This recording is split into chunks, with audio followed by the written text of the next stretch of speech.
One of the biggest mistakes I made when I was dating is that I compared with my ex just a little bit. And because the person I was dating before, we dated 2 years and we didn't quarrel once.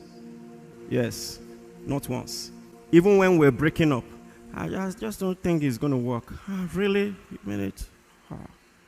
And we both cried, but we didn't exchange, we didn't, nothing, just moved on. I didn't realize that was a toxic trait.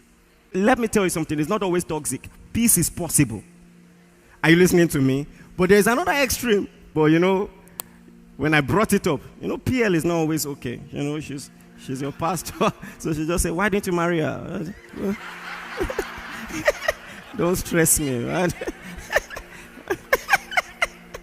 If it was so good, why are you here? I discovered I was what they called avoidant attachments. And it can be very dangerous. People like me can be very dangerous because we don't like to fight. If you cross the line in the friendship, you will just discover, I won't talk to you again. I will just draw the line and that's the end. And so what happened was very simple. And this is the first time it's coming out of my mouth. That's how dangerous we can be. I won't complain, I won't fight, we'll just end it. That's all, we'll move on. It's not you, it's me. Just imagine. Look at all that God is doing through us by the grace of God. And now, move back maybe 15 years. And I'm trying to date someone. I have all this vision in my spirit. I know God is going to do all that He's doing now. And everybody who was around was a part of it, working tirelessly. I will always hold in high esteem the people who saw me years ago and saw the hand of God. The people who will give 5K, 2K, do you understand, to be a part of it? And then we're doing heavy projects. If you know about our ministry, we've always done big things. When I was graduating, we printed 10,000 copies of devotionals and gave it free. Then, I've been crazy for a long time, you see. And all of that was happening thanks to the love, the faith of partners and all of that. And now I'm dating someone who had never given a donation to the fellowship. I'm not materialistic. The fellowship has always had money. I have a grace by the grace of God. Check the history of this ministry. We've never lacked. I just told you, as an undergraduate, we printed 10,000 copies and gave it out free. So we always had money. But I just quietly wondered, like, what is going on? But I had not learned to talk things through. I didn't bring it up. I just kept wondering.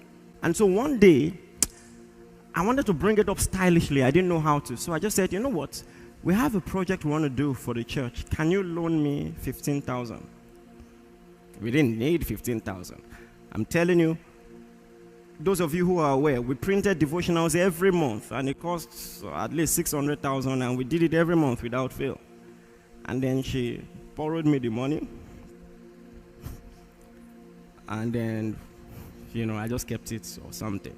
And then months after, honestly, in my mind, I had some respite that, at least she could part way with money. It's not as bad as I thought.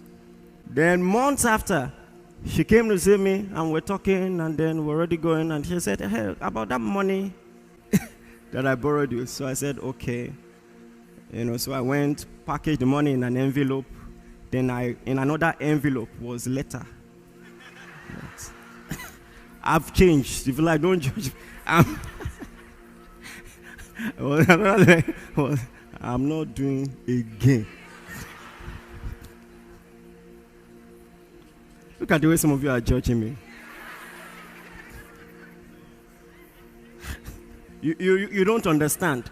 Some of you don't understand visionaries. I'm not trying to excuse it, but you don't understand visionaries.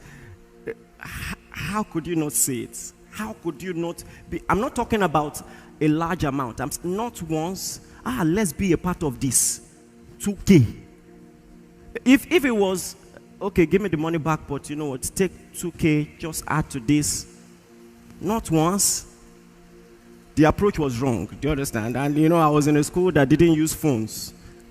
So maybe she thought, my God, the more I explain it to sound worse. So she must have thought it was a love letter. On the way, in the bus, just opened it. She tried to call me, we don't have phone. So